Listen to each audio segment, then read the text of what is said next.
وأهل بيته أجمعين وخصوصا إلى روح الإمام الغزالي الإمام محمد بن محمد وإلى روح الشيخ محمد أرشد بن عبد الله البنجري وإلى روح شيخنا الشيخ محمد زين بن عبد الغني البنجري. الفاتحة. أعوذ بالله من الشيطان الرجيم. بسم الله الرحمن الرحيم. الحمد لله رب العالمين الرحمن الرحيم مالك يوم الدين إياك نعبد وإياك نستعين اهدنا الصراط المستقيم صراط الذين أنعمت عليهم غير المغضوب عليهم ولا الضالين آمين. أعوذ بالله من الشيطان الرجيم. بسم الله الرحمن الرحيم. Alhamdulillahi rabbil alamin. Alhamdulillahilladzi ahya bi dzikrihi quluba ibadihil arifina wa amata an bawatinihim hujubal khafai faqamul ihya ulumiddin. Wassalatu wassalamu ala sayyidina wa maulana Muhammadin wa imamil awwalina wal akhirin wa safwatil anbiya wal mursalin wa qaidil gurril muhajjalin wa khulasatillahi min khalqihi ajma'in wa ala ali sadatil akramin wa ashabihil gurril mayamin wa atba'ihim bi ihsanin ila yaumiddin. Amma ba'du. Alhamdulillah wa syukrulillah. Bersama-sama kita bersyukur kepada Allah Subhanahu wa ta'ala, yang mana Allah Subhanahu wa ta'ala memberikan banyak nikmat kepada kita, nikmat iman, nikmat Islam, nikmat dijadikan umat Nabi, nikmat diberikan sehat walafiat. Alhamdulillah. Bersama-sama kita membaca Alhamdulillah. Dan malam hari ini Allah Ta'ala mentakdirkan kita kembali berhadir di majlis yang penuh barakah ini dalam bersama-sama kita beribadah, mengamalkan amalan kita, membaca rotib dan maulid habsi, dan mengambil barakah kita membaca manaqib aulia Allah, yaitu Al-Imam Syekh Imamul Ghazali, Imam Ghazali. Beliau adalah disebut Hujjatul Ilmi. Imam Ghazali rahimahullah seorang pemimpin, seorang ulama yang sangat alim, pewaris para anbiya alaihimus salatu wassalam, seorang pembaharu jalan Rasulullah sallallahu alaihi wasallam yang telah mendapat gelaran di kalangan kaum muslimin sebagai Hujjatul Islam. Beliau bukan hanya terkenal di kalangan kaum muslimin, bahkan juga di kalangan orang-orang yang bukan beragama Islam. Ilmu beliau sangat luas. Pengalaman dan keahlian beliau di bidang ilmu tasawuf dan pembentukan rohani sudah menjadi ciri-ciri keunggulannya.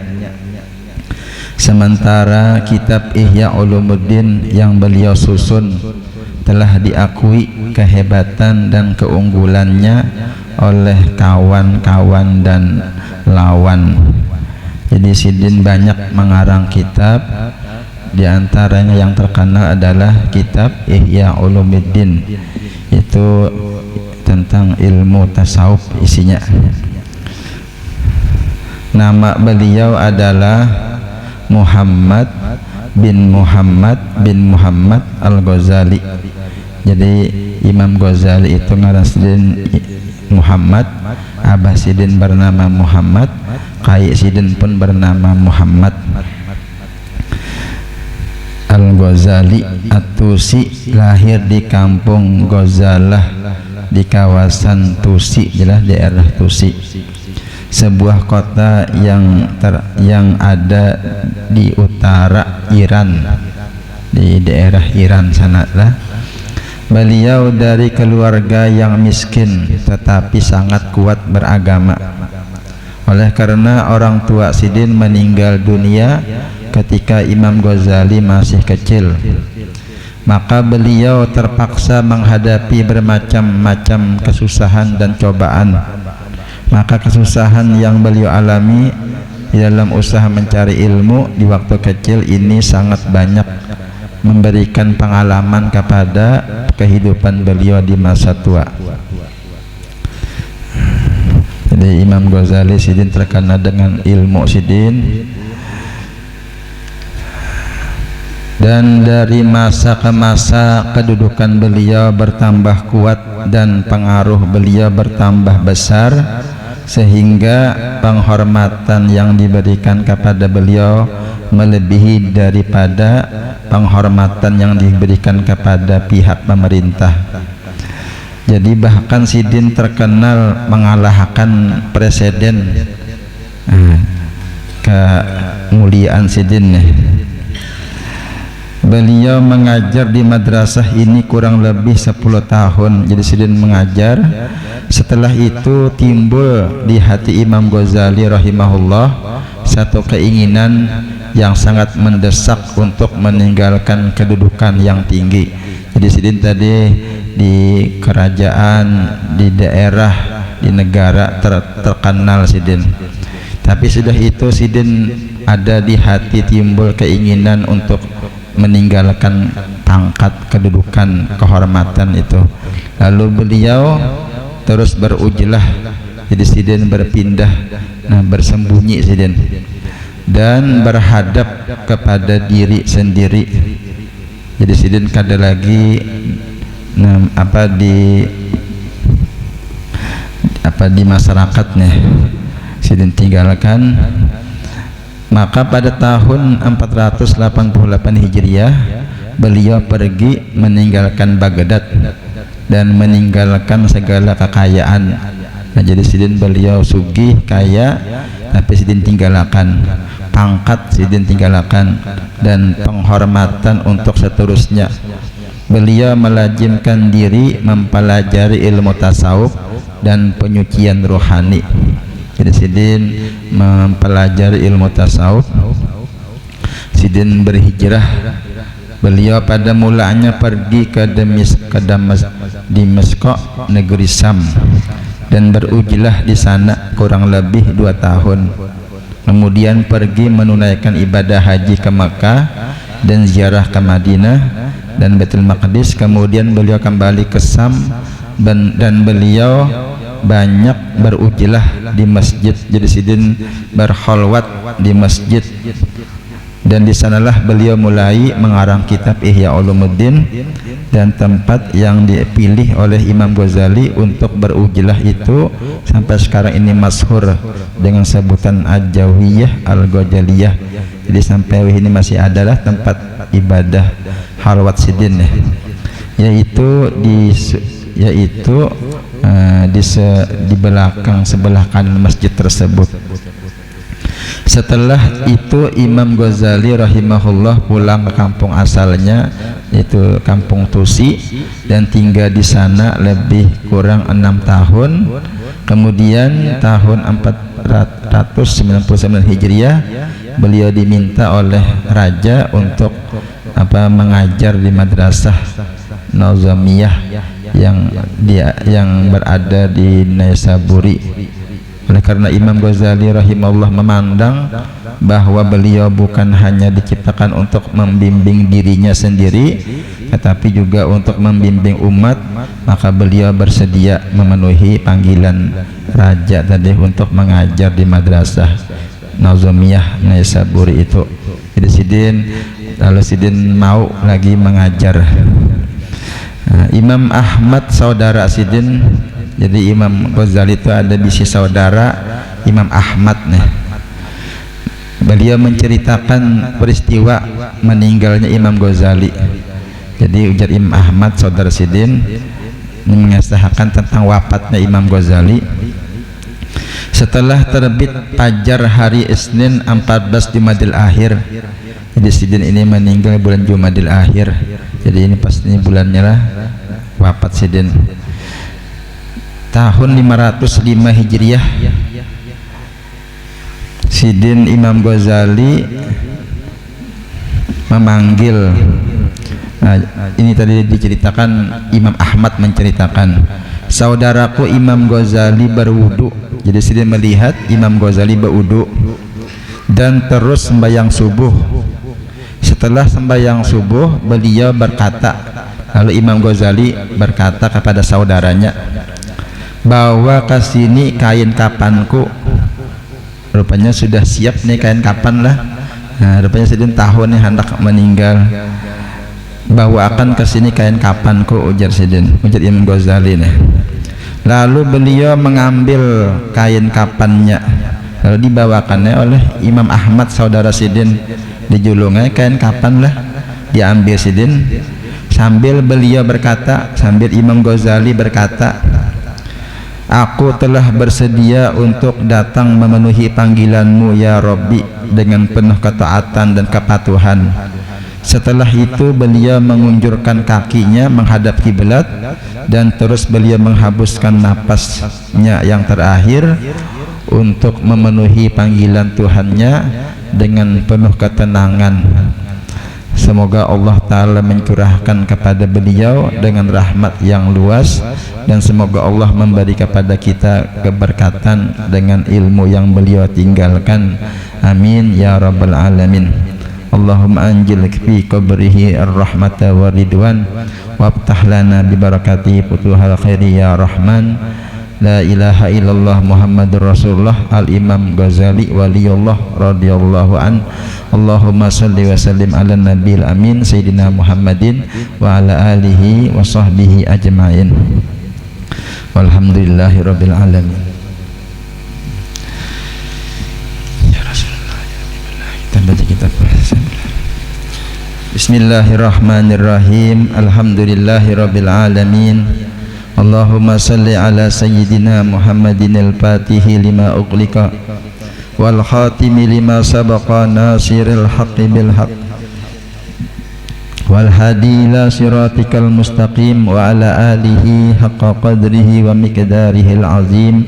Amma ba'du, subhanaka la ilma lana illa ma 'allamtana innaka antal alimul hakim wa la hawla wa la quwata illa billahil aliyyil azim al ajizil alim. Adada kulli harfin qatabu yaktabu abadal abidin wa dahrud dair radiyallahu anhi wa ankum wa qala radiyallahu an.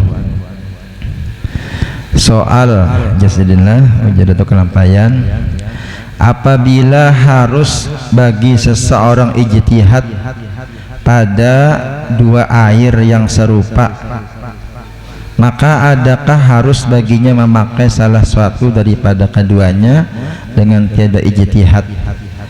Nah, ini kemarin masih tentang ijtihad. Apa arti ijtihad? Arti ijtihad itu adalah usaha kita untuk memeriksa dahulu. Jadi kita dihadapkan dengan sesuatu hukum, misalnya lah, misalnya banyu ada di hadapan kita, kita hendak memakai berwudu banyu tadi. Nah, lalu di hati kita ini, banyu ini suci kah, kadakah? Nah lah, ada timbul keraguan, maka kita berijtihad. Itihi itu tadi banyu tadi, atau dicium kah? Nah, kalau ternyata bersih aja, sudah dilihati bersih, nah maka lalu kita mengambil keputusan bahwasanya banyu ini suci. Nah, itu ngarannya ijtihad.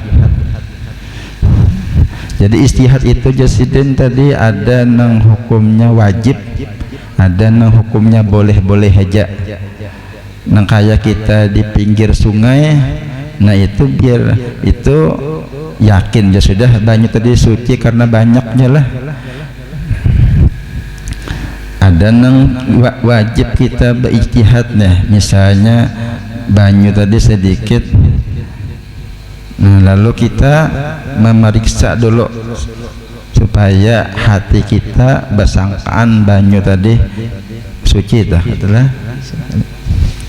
Jadi sambungannya soal apakah harus bagi seseorang ijtihad pada dua air. Ini misalnya ada dua buting wadah banyu yang serupa mirip, maka adakah harus baginya memakai salah satu daripada keduanya dengan tiada ijtihad?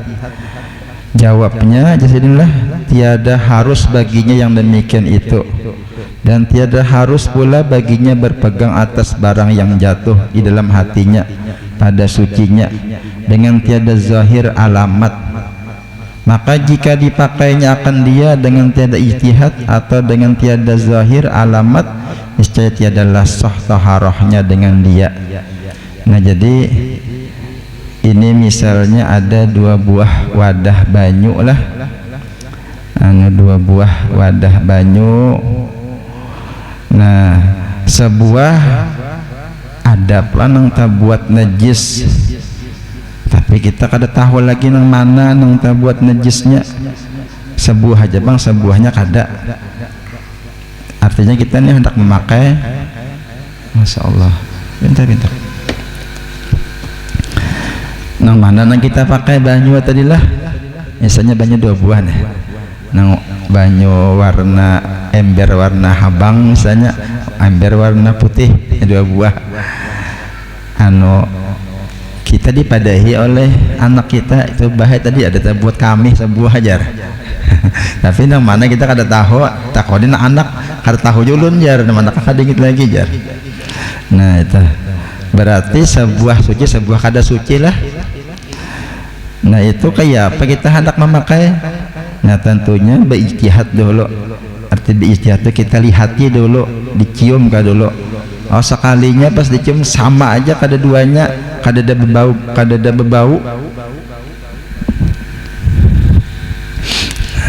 Nah jadi kayak itu dipilih aja dah, diperiksa bujur-bujur, sudah pilih jana warna habang misalnya, sudah nah itu boleh dipakai. Berarti nang sebutingnya jangan lagi dipakai. Tapi amunya kada beijtihatan langsung dipakai aja dah, aku pakai warna habang aja, kada pemeriksaan, nah itu kada boleh. Jadi harus diperiksa dahulu barang aja, dicium kah, di apakah supaya hati kita nih bersangkaan aku nih memakai banyu nang suci. Walaupun sekalinya kita pakai nang kada suci, tapi kita sudah beijtihad kada apa-apa aja sedin. Nah, jadi kalau tiada beijtihad, nah maka jika dipakainya akan dia dengan tiada ijtihad, langsung dipakai aja, kada diperiksa-periksa, atau dengan tiada zahir alamat, niscaya tiada sah taharahnya. Nah lalu kita pakai berwudu, kada sah banyunya dengan dia. Dan jika nyata kemudian bahwa air yang dipakainya itu, dan jika nyata kemudian bahwa air yang dipakainya itu itulah yang suci sekalipun, sekalinya walaupun misalnya ini memakai nang suci juga, bisa tadi kita adalah nih ada wadah dua buah, sudah ya pakai aja dah banyu nang warna ember warna habang aja dah pakai, kada pemeriksaan, udah bodoh. Soalnya datang bini nih madahkan, pian memakai banyu di mana aja, banyu nang putih itu buat kami jar, banyu habang itu nang suci. Nah berarti bujur aja lah, pian memakai itu bujur aja tadi. Tapi pian kada beijtihatan langsung pakai aja. Padahal terus tahu dah banyu nang antara dua ini ada najis, tapi kada diperiksa langsung pakai aja. Sekalinya bujur aja, banyu suci juga bujur aja. Sekalipun nang kayak itu kada tetap kesannya wudunya kada sah lagi. Nah, karena kada diperiksa bang tadi. Ini masalahnya kada diperiksa aja. Dan seperti demikian itulah jika ijtihad ia dan dipakainya, dan seperti demikian itulah jadi juga jika ijtihad ia dan dipakainya yang dizonkannya akan sucinya, kemudian maka nyatalah zonnya tiadalah sah taharanya, maka nyatalah salah zonnya, tiadalah sah taharahnya dengan dia. Nah ini kayak ini juga pulang juga, ini beijtihad, diperiksanya sudah, lalu nang warna habangnya dipilihnya atas sangkaan hatinya nih ini suci jinya lah sekalinya maka nyatalah salah jonnya soalnya salah pilihannya sekalinya nang habang ini nang najis ini misalnya kayak ini nah. Kita nih, tahu dah nih banyak di rumah nih ada 2 buah ada peuduan warna habang lah warna putih misalnya 2 buah jar anak kita tuh bahaya ada terbuat kamih cuman kada tahu lagi mana kalau kita anak bodoh dicium-cium melo warna habang kada ada berbau warna putih kada ada berbau juga sudah aku menyangka warna habang ini nang suci bahwa berarti putih jangan dipakai warna habang nang suci dah bodoh kita sekalinya datang bini datang wadahi aku tadi ingatnya jar nang habang tetap buat kami jar buat kami maka tadi kita bodoh sudah kita tadi memilih itu kita yakin nih bersih soalnya sekalinya datang bini memadahkan tuh banyak yang warna ember habang tuh buat kami itu nah kayak apa udah kita kada sah bahasa sembahyang bahasa artinya padahal kita sudah memeriksa sudah mencium dah suci aja kita nih suci aja dah pakai ya soalnya ada memadahi itu jar terbuat itu nang terbuat kami apa tadi aku jar melihat jar nah berarti kada sah taharah kita tapi yang kadang tahunya pang kada memadahi pakai ya tapi sudah diperiksa sudah itu kada apa-apa ada apa lah ini gara-gara ada nama madahi pang inilah gara-gara ada nama madahi sama aja kita sembahyang kalau lah kita nih sembahyang sembahyang nih sekalinya ada kawan di belakang madahi menggawil potong salam nih digawenya kita jar di partisipin ada tahi cacak jar nah kada saham sebenarnya kita ini bang memadahi ya kan kita boleh ke rumah kita kada mengiti tahi cacak hilang tuh sudah sahaja kita kada tahu ya ada nang memadahi nah bahasa kita sembahyang misalnya tadi ada tahi cacak di batas kita kada melihat sembahyang kita boleh ke rumah hilang aja tak ada nama apa adalah hilang ada sahaja sebenarnya kita kada tahu tapi punya ada nama madahi itu jadi berarti ada cacak jar kita lihati bujuran pas kita sembahyang bahasa kita sembahyang jadi tadi kita jadi di sini ada tadi beberapa masalah lah amunnya nak ini pang kita pakai banyu warna habang tadi kita sudah memeriksa bahwasanya ini bersih aja soalnya kada berbau pakai ya nah udah ya sekalinya bini kada aja madahidanya kada tahu juga walaupun yang kita pakai ini sebanyak itu nang najis sahaja karena kada ada nang memadahin ya kada nyata salahnya kita dan jika nyata kemudian bahwa nah sambungannya lah dan jika nyata kemudian bahwa air yang dipakainya itulah yang suci sekalipun tadi ini masih dasarlah artinya nang kita nang kada ijtihad tadi dan sedemikian itulah jika ijtihad ini ijtihad artinya ini memeriksa dan dipakainya yang dizonkannya artinya sudah diperiksa disangkanya ini jeneng bersih akan sucinya kemudian maka nyatalah jonnya nyatalah salah jonnya asalnya salah karena ada nama madahi nah atas sangkaan tadi dia adalah sah taharahnya kada sah taharahnya lah dengan dia karena tiada kebilangan bagi zon yang nyata salahnya karena tiada kebilangan bagi sangka yang nyata salahnya sahdan adalah bagi ijtihad itu 4 syarat nah jadi ijtihad tadi ada 4 syaratnya lah ijtihad tadi artinya kita memeriksa kita periksa dulu dengan sungguh-sungguh jangan langsung pakai jangan nah pertama hendaklah ada pada tiap-tiap yang diijtihadkan itu halal.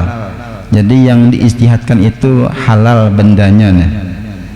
Atau mensucikan ia pada asalnya.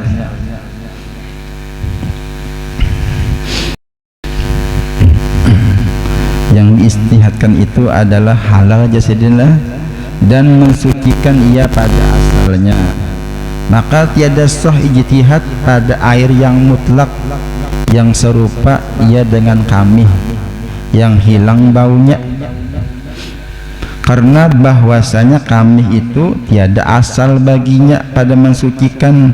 Maka jika tiada diperoleh air yang suci menyucikan yang lain, hendaklah ditumpahkannya salah suatu daripada dua air itu atau dicampurkan keduanya, kemudian maka tayamum.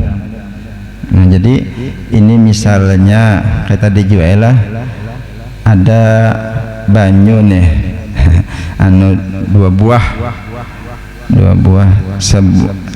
ada banyu tadi kita tahu itu banyu kamih banyu kamih di botol, sekalinya berubah jadi banyu biasa, anu berubahnya itu boleh dipakai kada boleh itu kan itu kamih walaupun berubah sifatnya ampih berbau misalnya lah, itu buang aja karena itu asalnya itu najis. Ini pun misalnya ada dua buah wadah, sebuah banyu suci, sebuah banyu kamih. Cuman banyu kamih tadi berubah ada kayak banyu biasa juga, kada tahu lagi nang mana nang banyu kamih nang kada tahu lagi. Nah kita aja pilih tapi jangan langsung dipilih, diitihi dulu baik-baik, diitihi. Namun kada buang aja keduanya, buang kada duanya, jadi petayamum aja lagi.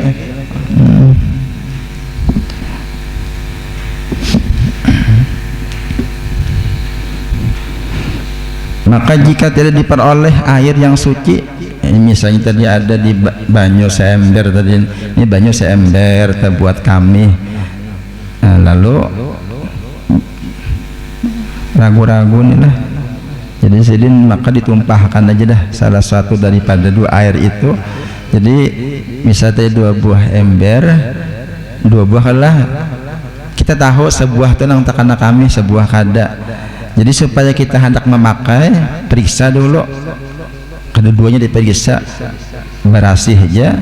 Nah supaya kita yakin, buang seember tinggal lagi, berarti seember ini nang suci.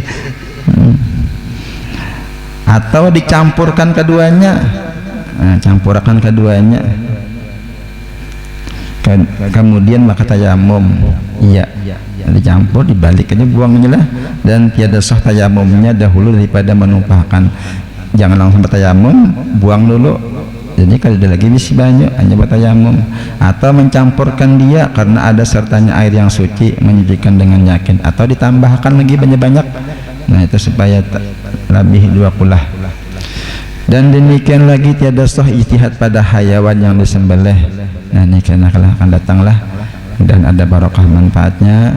Amin ya rabbal alamin. Bismillahirrahmanirrahim. Nabi wa ali nabi al-fatihah. A'udzubillahi minasyaitonirrajim. Bismillahirrahmanirrahim. Alhamdulillahirabbil alamin arrahmanirrahim maliki yaumiddin.